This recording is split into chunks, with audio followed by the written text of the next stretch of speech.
everybody. Welcome to Psychic Nerds 68, surrounded by all my friends here. Lost, I hope you're starting to feel better. David 14, Tarzan, Han. We have Bliss. Bliss, are you going to wear that tiara, that crown? No, No. no. Okay. I won't. It's a good way to make Queen jealous, probably, if you wear that. Purple Rose. That's a good reason not to do it. Oh, well, depends what your bent is, I guess. I'm not that evil. Samantha Jane James, the super early Barefoot Doc. How are you? I'm very tired, Moo. Yeah, I'm good. I think you need some coffee. Well, thanks for being here. I know it's super early for you, but thank you. We always like to have you here. Tech Cowgirl, Curdy. Haven't seen you in a minute, so glad you're back, buddy. Human Avatar, who now has his own channel on the Psychic Nerds Discord. Crypto Spartan with a right and tight haircut there. Lovely Dee Dee down there next to the Ghost Santino. How's this week going for you guys? Going okay? We're in the green. It's all good. Bit of shopping. Looks like we've recovered really, really well off the lows. And I'm glad we got to do a couple market updates this week for the Psychic Nerds members. Here's probably where I say, if you're not a Psychic Nerds member, I wish you were. And, you know, please enjoy this free 30-minute sampler. So I hope you enjoy it. If you're not a member, but you get to see this free sampler. These typically run about 90 minutes or 2 hours, and you know, we cover a lot of stuff. So I think you're getting a whole lot of value for not a whole lot of money. And those market updates are really useful. Boy, they're great, aren't they? Yeah. You put Crypto Spartan together and Santino, and it's always a good time. I think the real value over at the Psychic Nerds, though, is the Discord. There's just so many people trying things, DeFi things, gaming things, sharing information on coins, whether it's, you know, by whatever method. So I think that's really, really interesting. So I love the Discord, and it's growing, which is just great. More and more people sharing information. First thing I want to start off with today is I want to just take a quick look. I've been doing this. Oops, that's the wrong window. I've been trying to take a look at this this Masari sort for the gainers of these are the gainers currently of 2022, even though the heading says 2021. So these are the largest gainers. We've seen some things do really, really well this year already. Cream is doing extremely well. Muse has been doing well. Fuse has been doing well. We've noticed that these are reoccurring and just really been picking up steam all year. Harmony One is one that we talked about quite a bit. Another layer one that's got a lot of gaming around it. And I was excited to see some people on the Discord also recognizing that Harmony is probably going to be a wonderful train track for gaming, and they're seeing you know, a lot of potential gaming there. So that's great. And then, you know, I don't know what else to say. Near has just been doing so well, and Rose has been doing so well this year. But I'll just and then this Medi as well. Proppy as well. Proppy, it's up there pretty high up. Some are 7. Okay, are they back in business? Back in business on Coinbase as of this morning or yesterday. Whoa. And okay. did a big jump. Okay, so that's a big deal. This is a project that I always wished would come to fruition, but kind of lost sight of it in the last cycle and just kind of stopped paying attention. But that's cool if they're actually doing something now and gaining steam. That's awesome. So do you know anything about Proppy, Tarzan? I just know it's you know, property management. You know, it's I think, you know, what it's like DeFi in the real estate industry, isn't it? Yeah, well, when it was first launched, gosh, what was it, 2016? It was one of the 2017 ICO boom ones, wasn't it? It was. Fractionalized real estate, I believe. I picked it up on Ether Delta back in the day, so it must have been that long ago. Last time I used it.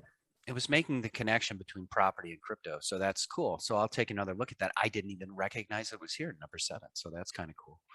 And then obviously, you know, Chainlink, we mentioned Chainlink's done really well off the low as well, but I'm going to go ahead and close this. We've recovered, haven't we? We've talked all week that it looks like we've recovered and thought we would recover. Santino was very prescient. Man, Santino, what was that, Sunday night or Friday? I don't remember. It was the after hours. I think it was the after hours close on Friday, and you thought things would open up well on Monday. Was that correct? Is that what we talked about? Yeah, I think so. I was saying we'd probably mark the low with that crazy wick down to just below 39 on Bitcoin, and that we would probably, and NASDAQ had turned around and recovered that day, which I saw as a clear bottom market signal. And so far, so good. Yeah, Monday one. Yeah. Yeah, I had somebody inquire with me just based on some feedback on some YouTube channels. They were a little bit panicked saying, do you think Bitcoin could go down to, 20 to 25,000? And I said, no, I feel like the bottom for Bitcoin is going to be 38,000. And, don't think you'll be able to buy it at that price, meaning that, it depends on, if you have it on the right exchange and you have a buy order in for like 38,200 or what have you, that just means you might get it. But a lot of people, that's how it'll bounce right off of that and then start heading up. So when I saw it go around 39, I was like, okay, so there might be a few people who get it in the 38s, but it's going to have to turn around and go back up because someone had asked me about that. And I do feel like it's going to revisit between 64 and 69 again. But again, I can't give the Samantha Jane guarantee for 100,000 because I was never convinced that Bitcoin would see over 100,000 or even 100,000, or if it did, it would pull back and just go down after that. And I think some other people are starting to see that this whole Bitcoin maxi idea, that it's wrong. And people who are all crazy like that about Bitcoin max, just like, oh, it's the only crypto, everything else is shit. I think they need to start apologizing to people. I think that they were just being silly and not realizing that not one chain is going to rule them all. I think me and Moo were right when we said one chain is not going to rule them all. And when you see stuff like Chainlink on sale for like under 25 bucks, I would all day long buy that versus I wouldn't even wait for Bitcoin to go back up in the 60,000s.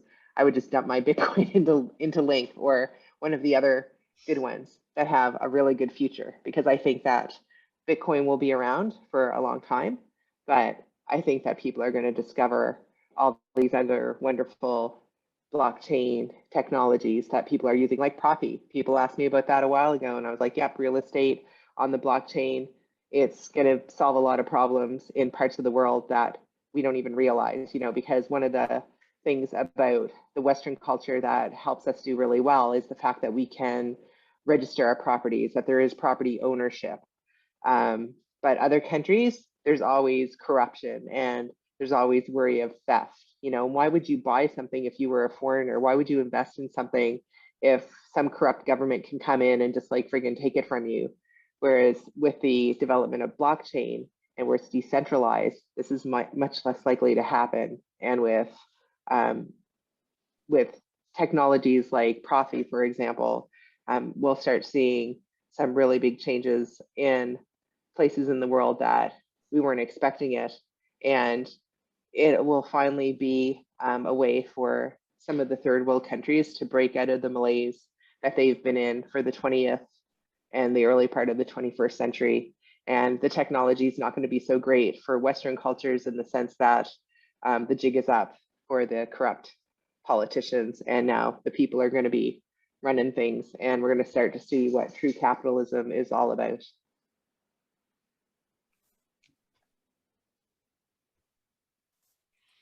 I didn't think we'd go here, but it's interesting. I like to just let the show takes us where we go. So I just zipped up to the Proppy site real quick, and I noticed the website looks a little bit different than it used to.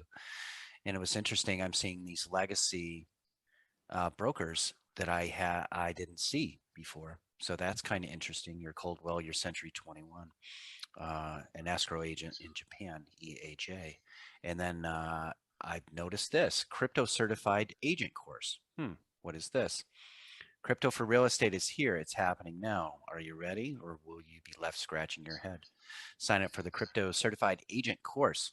Wow, this is pretty cool. That is cool. I know some new good real estate agents I'm gonna send this to. I know some very successful real estate agents that I can't wait to show this to. This is great. Dee Dee, what do you think about this? You're into real estate. Yeah, I actually did some research about that. And the main thing that I find hard in the whole thing, it's actually not about being a crypto friendly agent, but it's about to find a crypto friendly law firm that's gonna do the closing.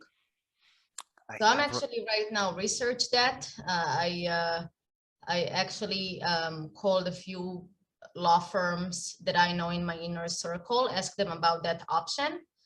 From my knowledge, there is one law firm that do that in Miami, but the main difficulty is that if you want to sell, most of the people do not want to get Bitcoin in exchange. They want to get fiat because just we're not there yet.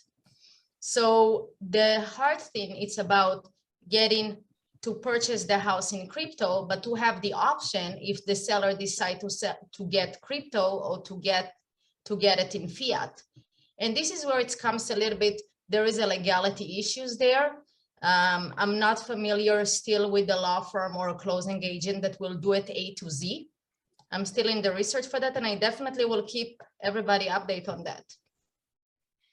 Yeah, that's great. That's really cool. When I've done this investigation as well for crypto, for real estate, had no problem necessarily finding a buyer or seller, had no issues on the agent side, had tons of issues with the title companies. Yeah, they have a lot of restriction if it's regarding escrow.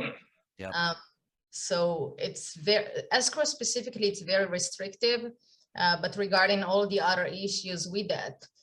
So I'm wondering, I'm sure that it's going to come out in the future. The question is just when.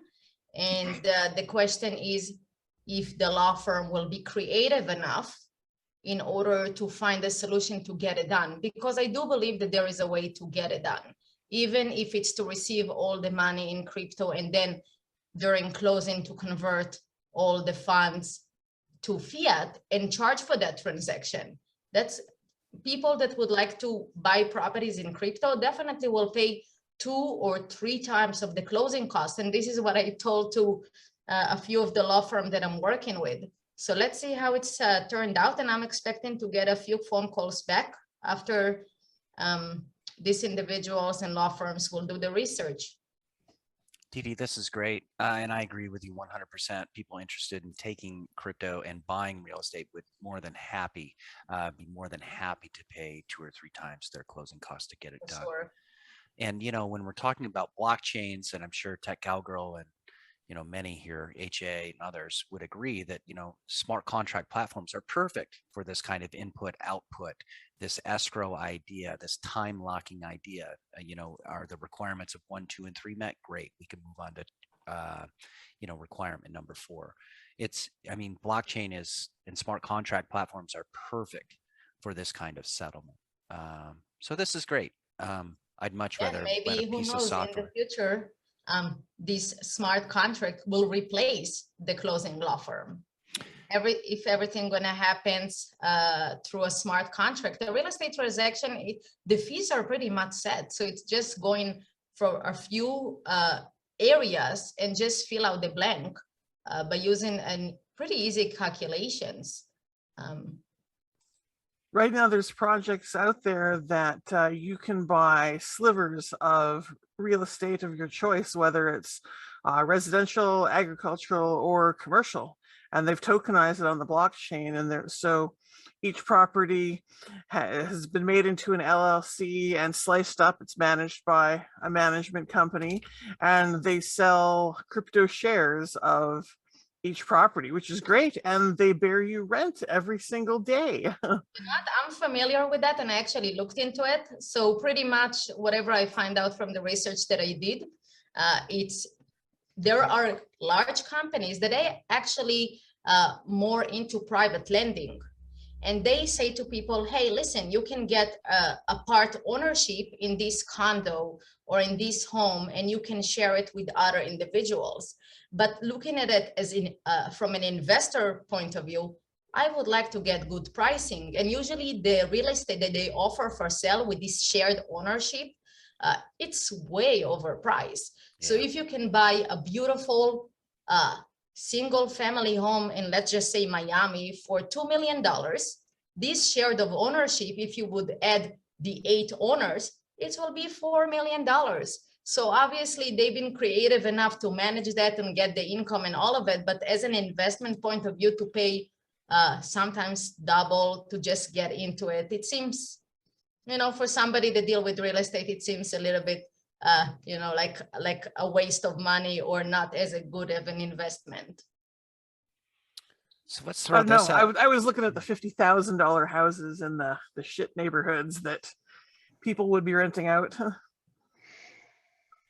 So let's throw this out to the group. How soon before this is very, very commonplace to either use collateral in a collateralized debt position through some sort of custody agreement, or to have title companies or to have smart contracts go ahead and settle property, or law firms be comfortable with these things? Any ideas about how long we are, or how far we are away from this? I sense we're closer than many think.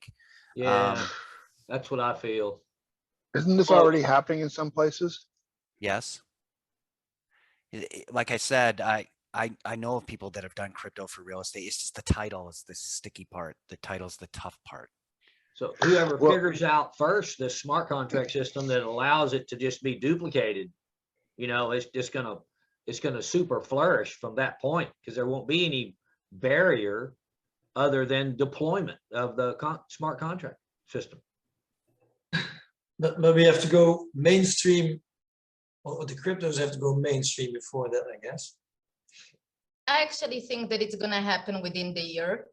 I think that there is, especially lawyers, they definitely would like to get their shares of the funds, and if they can charge three times of the closing fee, I would say that when the first law firm, or pretty much the few beginners of the creative law firm that willing to take the risk can get it done, then all the others will follow once they would know what's the system.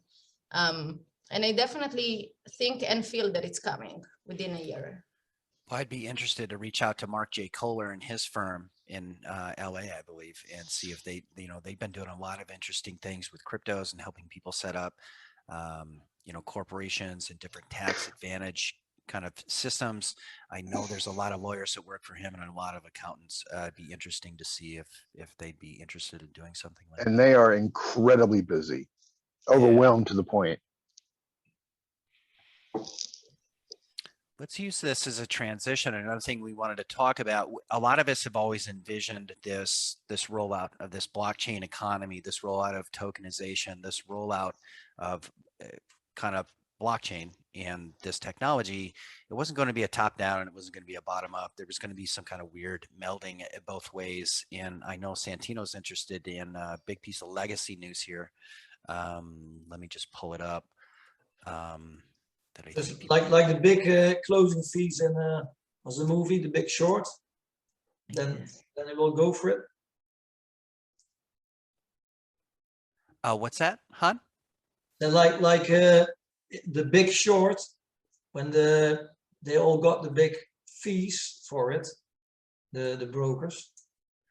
Oh yeah, I mean, these people are designed to smell money. they'll figure it out. Yeah, if there's money to be made here, they will get it done. Especially in the United States, real estate is, I mean, the laws are very favorable to real estate. So I'm sure those powers, those entities that want those laws changed or to be more crypto friendly, are probably going to be able to get that done pretty easily. It's the first thing I noticed about venturing into ideas of real estate was how favorable the laws are around real estate. Santino, you wanted to talk about this deal, this Ken Griffin and Sequoia and Paradigm basically buying into Citadel Securities. You want to talk about that a little bit? Yeah, some interesting stuff in legacy, and is one of the reasons, well, one of many reasons that I still have one foot in legacy, but it informs me as to where the money is going to be coming from to get us to where we need to go in crypto. And it's news like this that makes me very bullish for next year, for this year. And so what we're seeing is large VC companies like Paradigm, which is primarily a crypto-based VC company, is now, putting together a $2.5 billion fund. That $1 billion, for specifically Web3 investments. And one of the things they're doing is they're investing in Citadel, and Citadel is one of the biggest market makers in the United States, just a giant trading firm. So the guy who runs Citadel is called Ken Griffith, who's been, notoriously kind of like, didn't really care about crypto, but it's kind of like, well, he's starting to see the fees and just what Didi was talking about with respect to fees and transactions. You mean, executing a trade in crypto is like 2 or 3% or more. And in legacy, it's like what, 0.001%.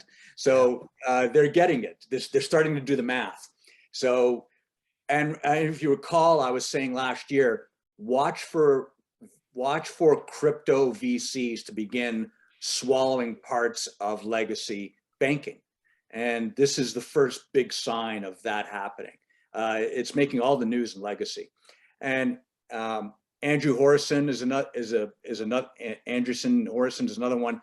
$2.1 billion fund, again targeting new ventures, Web3 based ventures in crypto. This is no small news. This is a lot of money coming into a small space. Yep. And they haven't committed this money yet, but they're going to. So they're going to begin dispersing it. I just don't see how, barring some cataclysmic exogenous event that takes out the markets, I just don't see how this area of crypto goes down, regardless of what Bitcoin or Ethereum is doing. And we've already seen that we're beginning to see that in the last 6 weeks, couple of months. So there's been a number of things, we've been talking about in a degen. It really shouldn't be in the degen. I think some of these are viable projects that are going to be around for a while, and Web3 based projects. And these things are mooning, like Octopus Network right now, even as we speak. Yep. It's mooning. Métis, which is an optimistic roll up, working off of Ethereum, mooning even as we speak. Yep. So like near hitting new all-time highs. These are the areas that and this money hasn't even come here yet. It hasn't even found these projects yet. I know. So, it makes me remarkably bullish.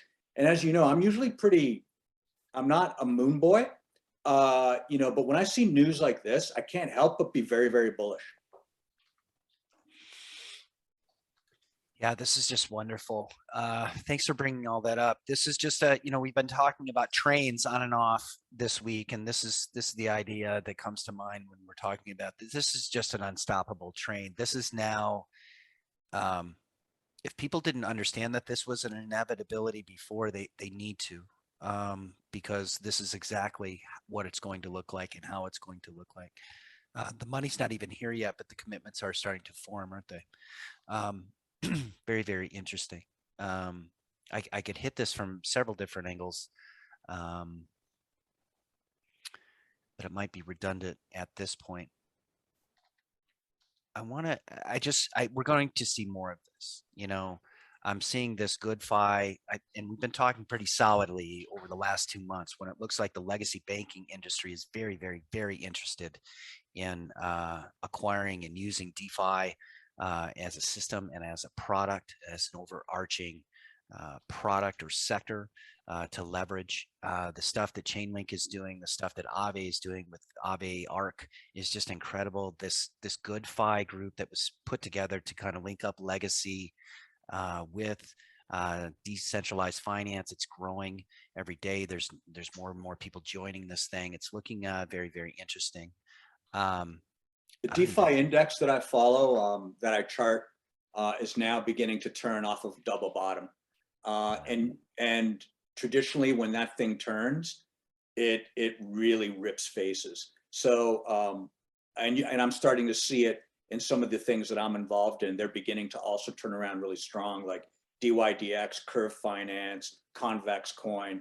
These are all decentralized finance, truly decentralized. Yep. Not pretend decentralized. Exactly. And the thing about these projects is they're making money now. They're not some future promise of making money, right? So that's the difference. That's where you're seeing the difference in coins that are really mooning and the ones that are kind of aren't doing anything. So the promise coins are kind of like static, and the ones that are in there actually doing, like if you look at your project and you say, okay, how would this make somebody money now in today's world? And the answer is very obvious. You're probably going to be doing well in that coin. Like, it's really that simple. Yeah, a lot of us, we talked about this on some of the market updates, but these are, let's just go take a look at DeFi Llama real quick, because I love this. You mentioned Curve and Convex. Still undervalued, by the way. Oh, man. I've been accumulating those for a number of weeks, and because they're not well understood, they're not found yet. When money finds these two, they're going to do something pretty spectacular. Yeah, it's incredible. I mean, to think about Curve, and a lot of us are aware of Curve and what it does, and Convex, to see Curve's total value locked almost be double what Aave is. And Aave is about as blue chip as you can get in this space, with its funding and understanding and talent. This is just amazing. One thing we tried to help people to identify was when these DeFi start spanning multiple chains. Now you've got a train or a train car that can now run on multiple tracks. And the ideas of these things being separated, I think, are soon to be over with. They're going to interconnect at various hubs, bridges, cross chains, and technologies, which is great. Because it can move so quickly between a lot of up and coming layer ones. You'll see that there's a bunch of them there that it moves between.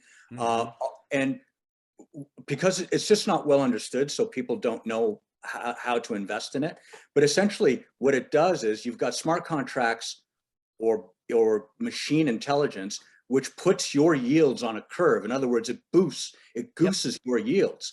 So, and it curves them, squeezing more yields out of what you're getting. So again, here's a real life project actually making money. People who are into decentralized finance are seeking yield or seeking returns. They're going, why wouldn't I use Curve? Why wouldn't I use Convex? And so you're seeing the TVL on it just is literally going parabolic. The price is yet to catch up to that reality. We identified this one earlier in the week, this multi-chain. Privately, we've been talking about it and looking at it for a while, but this is just great. This is a nice kind of parabolic TVL influx. Used to be called multi, now it's called AnySwap. Let me see if I have it open. Yeah, I do. But I think we were talking about this earlier in the week when it was $22 and it's sitting at 31 now. This is just great, and one of the reasons I like this one, it's so easy to use, and it spans so many chains, which is just amazing. I think it's 13 chains. This is just great.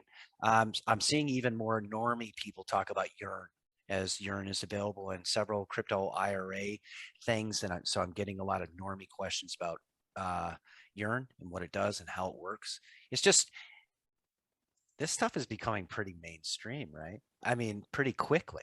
Right, when you think about the evolution, right? It's kind of becoming mainstream. Well, remember when Andreessen Horowitz, Pantera, the 2.5 billion plus another 2 billion, when those billions come to crypto, those guys are going to want these type of projects. They're not interested in story stocks that may do something 3 years from now, right? So, you definitely want to be in the right areas in 2022. Right. think that's going to be a big sector this year, and one that is going unnoticed by many will be the DeFi sector. I think we're going to see a real maturation there. So that's wonderful.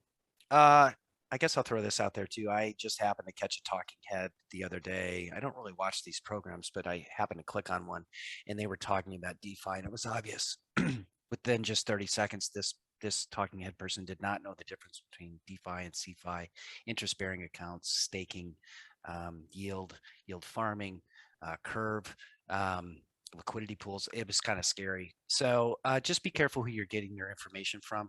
Impermanent loss. Ever hear them talk about impermanent loss? Not one of them knows what they're talking about. No, me and you have.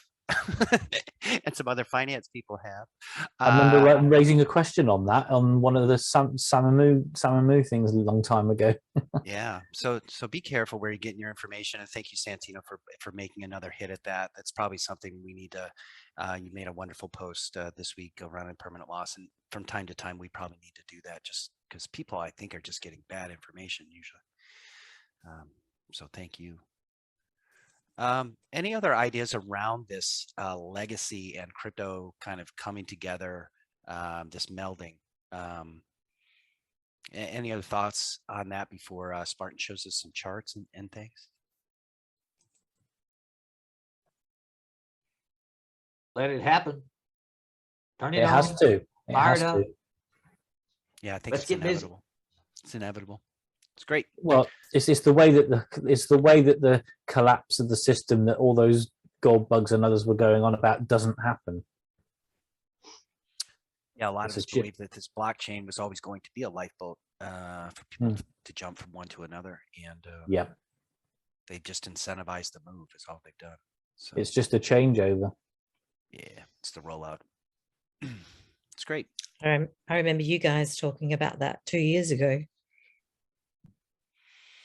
Yeah, what better way to incentivize to adopt a new system than to build a better system and then build economic incentive for them to jump ship. Well, if you're in a sinking boat and there's a nice new one coming alongside you that's better and holds more people, jump across, don't you?